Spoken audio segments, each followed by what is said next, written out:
Now, new details about the tragic shooting death of that unarmed teen in Florida. Prosecutors announced Tuesday that a grand jury will hear evidence in the killing of 17-year-old Trayvon Martin. The federal government is also looking at the case. And now this morning, we're hearing new details about his final tragic moments. ABC's Matt Gutman is in Sanford, Florida with those. Good morning to you, Matt. Hey, good morning, Josh. We now know that in the moments before he was shot dead, Trayvon Martin knew he was being followed. He was running scared, and that the man chasing him, neighborhood watchman George Zimmerman, muttered something under his breath, which many people believe was a racial slur.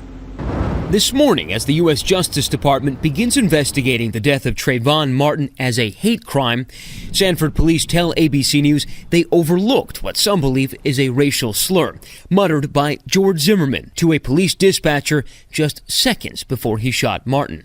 It comes just before this exchange.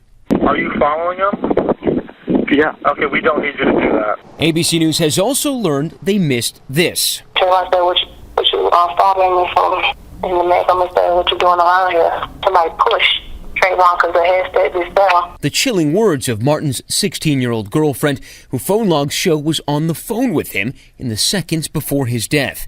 ABC News was right there exclusively as Martin's family attorney questioned her about that night.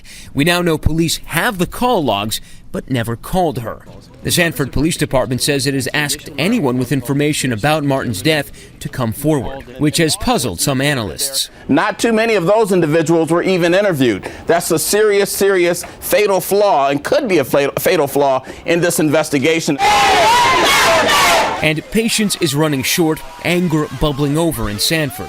Hundreds gathered here at an NAACP church meeting, preaching, chanting against the killing Martin's father now tells me was caused by color.